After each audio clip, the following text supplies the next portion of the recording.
धन्यवाद। हामी बहसको पहिलो चरणमा छौँ। हाम्रो पहिलो चरण प्रारम्भिक मन्तव्य हुनेछ। यसमा हामीले उम्मेदवारबाट 7 मिनटभित्र आफ्नो प्रारम्भिक स्टेटमेन्ट लिनेछौँ। त्यसै क्रममा हाम्रा अर्का उम्मेदवार श्री प्रवीण कुमार तोगाज्यूलाई 7 मिनटभित्र आफ्नो प्रारम्भिक मन्तव्य राखिदिनु हुनका लागि पोडियममा आमन्त्रित गर्न चाहन्छु।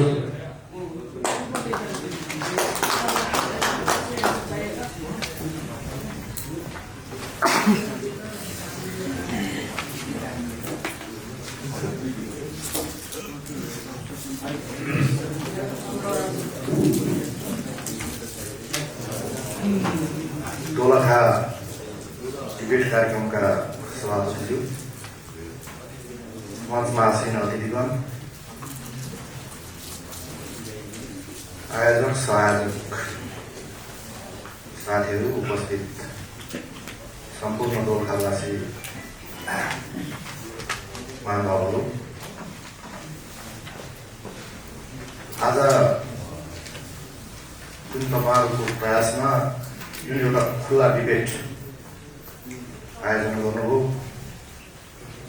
यो दोलखा जिल्लाको लागि यसले महत्त्वपूर्ण भूमिका निर्वाह गर्नेछ। दोलखा जिल्लामा कसरी विकास निर्माणको कामहरू अगाडि बढाउने, सुशासन कसरी कायम गर्ने,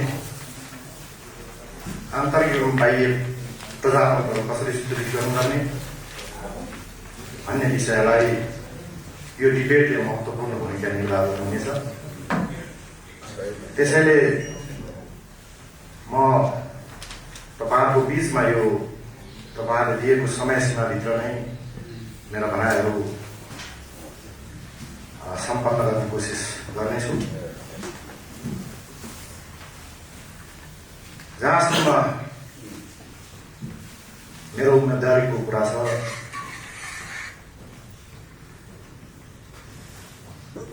मैले प्रतिनिधित्व गरेको राजनीतिक पार्टी त्यस्तो एउटा राजनीतिक पार्टी हो जो नयाँ भन्ने दल र पुरानो भन्ने दल सबै लोकतन्त्र, गणतन्त्र, धर्मनिरपेक्षता र सङ्घीयताको पक्षपाती। चुनाव चिन्ह फरक, व्यक्ति फरक, पार्टी कार्यालय फरक, एक सिक्काका दुईटा पाटा। मैले प्रतिनिधित्व गरेको पार्टी जो त्यो हो सङ्घीयता, धर्मनिरपेक्षता र गणतन्त्रलाई खारेज गरेर सनातन वैदिक धर्म संस्कृतिको संरक्षण गर्नुपर्दछ।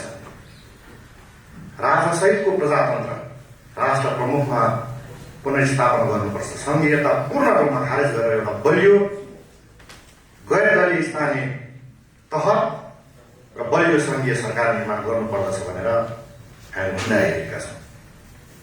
त्यसैले यी विचारहरूलाई स्थापित गर्नको लागि मैले उम्मेदवार दिएको हुँ। आज वैदेशिक हस्तक्षेप बढेर गएको छ, प्रभाव र दबाव बढेर गएको छ, यहाँहरूलाई जानकारी नै छ। आज विदेशी ऋण सङ्घीयताको नाममा, गणतन्त्रको नाममा, धर्मान्तरणको नाममा यहाँ बस्ने अतिथिहरू त एकदम दोलखावासीको पक्षमा, दोलखा जिल्लालाई समृद्ध बनाउने पक्षमा हुन्छ होला। उहाँहरूको नेतृत्व तह विदेशीको एजेन्ट भएर विदेशीको एजेन्टलाई स्थापित गर्नको लागि लागिरहेको छ। तपाईँहरूले विभिन्न सञ्चार माध्यममा, विभिन्न सामाजिक सञ्जालहरूमा सुनिराख्नु भएको छ, देखिराख्नु भएको छ। धर्मान्तरणको लागि उहाँहरूको नेतृत्वले अरबौँ करोडौँ रुपियाँ यो देशमा ल्याएर चुनावको बेला बुथ कब्जा गर्नको लागि, मासु भात खुवाउनको लागि, पैसा दिएर किन्नको लागि आज विदेशबाट पैसा ल्याएको छ। यो मैले भनेको होइन, सामाजिक सञ्जालमा आएको छ। त्यो खुफिया एजेन्सीहरूले सबै नेम लिस्ट आउट गरिसकेको अवस्था छ। त्यसैले तपाईँहरू सचेत हुनुहोस्। गणतन्त्रको नाममा हिजो राजा महेन्द्रको पालामा, हिजो राज संस्थाको पालामा खोलिएको यो देशलाई धनी बनाउनुपर्छ, यो देशभित्र नै रोजगारीको व्यवस्था गर्नुपर्दछ भनेर खोलिएका सबै कल कारखानाहरू निजीकरणको नाममा आज यो देशको विशेष गरी काङ्ग्रेस र कम्युनिस्टको नेताहरूले बेचेर खाएर व्यक्तिगत जीवनमा हेर्नुहोस्। अस्ति जिन्जी आन्दोलनको क्रममा ठुला ठुला कपडा पसल होलसेल पसलको कपडा पसल जसरी पैसा चाहिँ स्टोर गरेर राखेको छ। हेर्नुहोस् त, यसरी परिवर्तन सम्भव छ? यसरी नेपाल र नेपाली जनताको हित हुन्छ? यसरी दोलखा र दोलखावासीको हित हुन्छ? मैले यतातिर तपाईँहरूको ध्यान त्यति लगिनँ। मैले यति मात्र तपाईँहरूलाई सम्झाएँ, जहाँसम्म दोलखा जिल्लाको कुरा छ, दोलखा जिल्ला सम्भावना भएको जिल्ला हो, जहाँ जसरतदेखि पर्यटनदेखि कृषिदेखि जडीबुटीको सेक्टरमा पनि हामीले ठुलो उपलब्धि गर्न सक्छौँ। आज दोलखा जिल्लामा 12वटा जलविद्युत आयोजनाहरू सम्पन्न भइसकेको छ। आज उहाँहरूले नै भन्नुभएको, दोलखा जिल्लाको नेताले नै भनेको, जलविद्युत आयोजनाहरू सम्पन्न भइसकेपछि दोलखा जिल्लावासीहरूले रोजगारी पाउँछ, दोलखा जिल्लावासीहरू धनी हुन्छ, सेयर सयौंको संख्यामा हजारको संख्यामा लगानी गर्न पाइन्छ भनेर दोलखा जिल्लाको नेताले भनेको। आज 12वटा सम्पन्न भइसक्यो, अहिले निर्माणाधीन अवस्थामा छ 15वटा। रामेछाप र दोलखाको सीमामा पनि 3वटा छ, 18 लगभग 30वटा आयोजनाहरू सम्पन्न हुने क्रममा छ। अहिले 30वटा आयोजनाहरू सम्पन्न हुने क्रम हुँदै गर्दा दोलखा चाहिँ तपाईँहरूले के पाउनु? दोलखावासीले के पाएको? जलविद्युत आयोजना सबै चुनावको बेला उहाँहरूलाई चन्दा वसुली गर्ने ठाउँ भएको छ। उहाँको छोराछोरी विदेश पठाउनको लागि पैसा चन्दा वसुली गर्ने ठाउँ भएको छ। उहाँको छोरा नाता वरिपरि घेराभित्रको मानिसहरूलाई जागिर लगाउने ठाउँ भएको छ। दोलखा समृद्ध कसरी हुन्छ? जलविद्युतको एउटा हब हो दोलखा जिल्ला। आज 30वटा आयोजनाहरू अब केही वर्षभित्र सम्पन्न हुँदै गर्दा तपाईँ हामी दोलखा जिल्लावासीले पाउने के? जहाँसम्म पर्यटनको कुरा छ, पर्यटन एउटा धार्मिक पर्यटनको रूपमा हामीले चाहिँ त्यहाँ विकास गर्न सक्छौँ। आज कुनै दोलखा जिल्लाको नेतृत्व तहमा त्यो पर्यटनलाई कसरी प्रभावकारी ढङ्गबाट सिङ्गो नेपाल भित्रको जनतालाई कसरी भिजिट गराउने, विश्वमा कसरी परिचित गराउने, आज नेपालको समय मापन गर्ने दोलखा जिल्लामा पर्छ। गौरीशङ्कर हिमाल, छरोपा हिमतालको गौरीशङ्करमा पर्छ। सयौं जस्तो पर्यटकीय क्षेत्र दोलखा जिल्लामा पर्छ। हामीले के गरौँ अहिलेसम्म?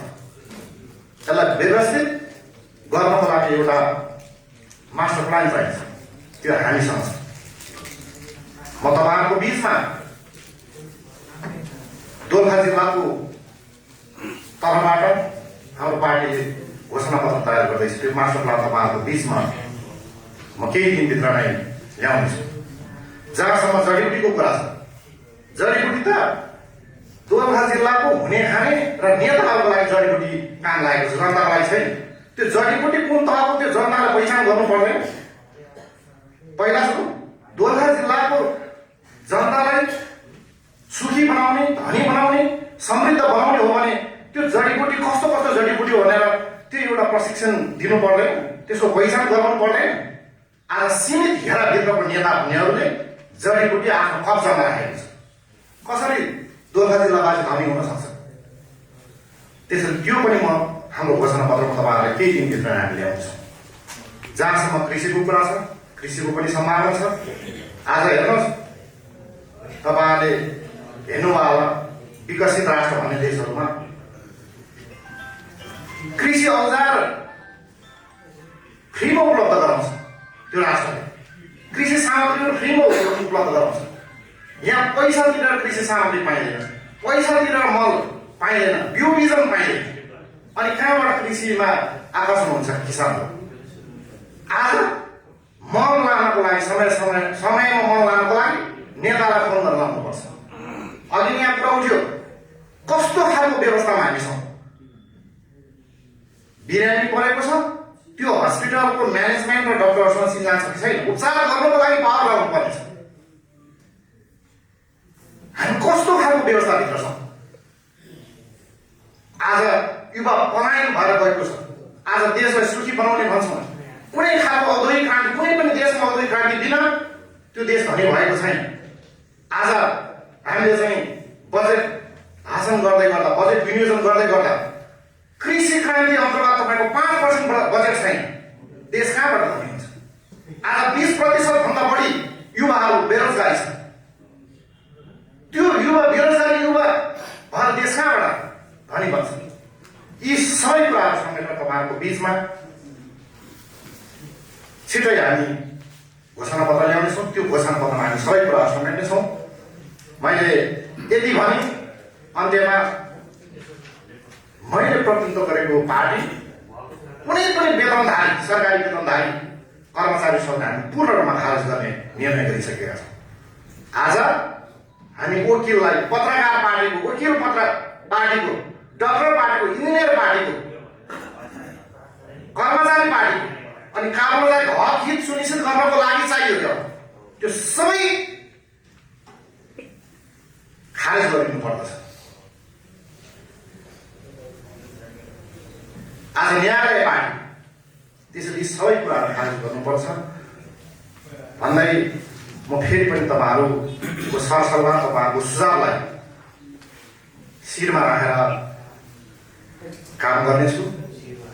तपाईँहरूको हित तपाईँहरूको भलाइलाई आत्मसात गरेर अघि बढ्ने प्रतिबद्धता जाहेर गर्दै फेरि पनि तपाईँहरूको सल्लाह र सुझावलाई मनन गरेर अघि बढ्नेछु भन्दै मेरा पहिलालाई मेरो भनाइहरू यहाँ दिन्छु। नमस्कार, जय राष्ट्र।